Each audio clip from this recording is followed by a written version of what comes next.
My name is Jack Henninger, and this is my NIL interview. Please introduce yourself. My name is Mark Henninger. I'm the Assistant Athletic Director at Marion University in Indianapolis, Indiana. What are your thoughts on the NIL? Well, I think there's positives and negatives to the NIL. You know, obviously the positive is I think that, you know, athletes having the ability to, you know, receive compensation, you know, for their name and their image and their likeness, being able to capitalize on you know, just on their skill set, being able to capitalize on, you know, the popularity of the sports they play, the way that they play it. I mean, I think that that's long overdue. I remember stories of you know, Eddie George when he was at Ohio State. You know, and you know, obviously back then, you know, athletes were not receiving anything other than their scholarship. But you know, he would be sitting in class with a room full of people wearing Eddie George jerseys, and you know, he barely has enough money to go out to eat. You know, so you know, just some things like that. I do think that was a situation that needed to be rectified. So I think that in that sense, NIL is a positive.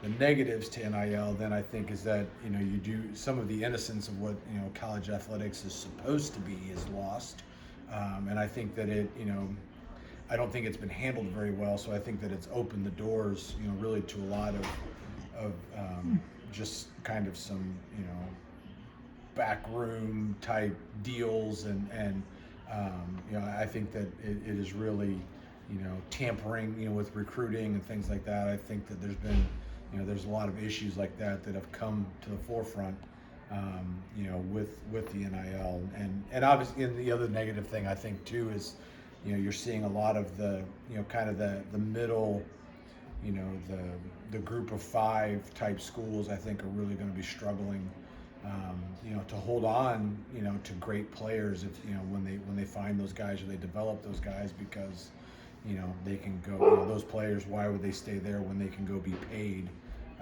to play at a, you know, a Power 5 school? So I think there's positives and negatives to it, like most things in life. Do you have any examples of NIL that has happened to you or that you've heard of?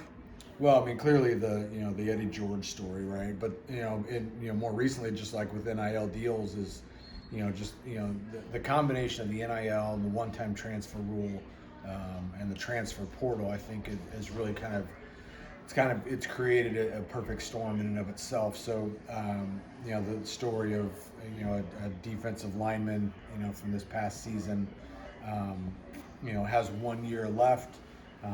He's a good player, not a great player. He's a good player. He's going to end up, you know, he'll end up being an NFL.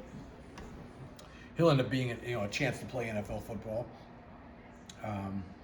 Throw his name in the transfer portal, and, you know, within minutes, you know, he has offers from, you know, from an SEC school for $400,000, and then 5 minutes after that, he gets an, you know, $450,000 offer from, you know, a Big Ten school. You know, and this is, you know, you're talking about a, you know, mid-level defensive lineman. You know, so you know, it's just, you know, there are just some stories like that just, I mean, it's mind blowing. You read the articles of, you know, March Madness, and, you know, you know, what was happening at University of Miami, and, you know, just that was so publicized, really, on both ends with the men's and the women's basketball team, and you know, and it's you know, schools and boosters and donors, and it just, like I said, it's kind of become the Wild West out there.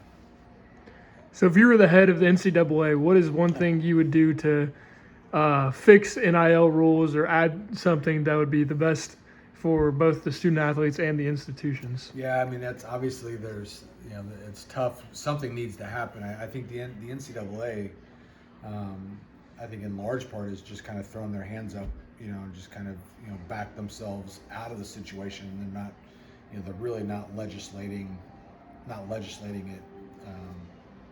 not legislating it, it seems, you know. So I think that more needs to be done. Now, what that is that's the $1 million question, you know. I mean, so you know, I think that, you know, when you're looking at, you know, maybe you know, perhaps limits of some sort, you know, I mean, obviously, but, you know, at the same time, in a, you know, free market society, I mean, you want to, you know, if somebody can earn and earn and earn, well, then, you know, why would you cap, you know, somebody's earning potential, you know, especially when you're looking at, Some sports that have such a short lifespan, or the opportunity for these athletes to really capitalize on their popularity and on their ability.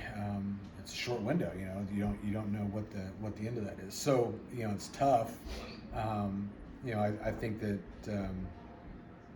but I do think that there has to be some limits somewhere to keep this from just spiraling so fast to being out of control. So I don't know. I don't know if it's limits on amounts. I don't know if it's limits on who or where this money, where all of that can come from.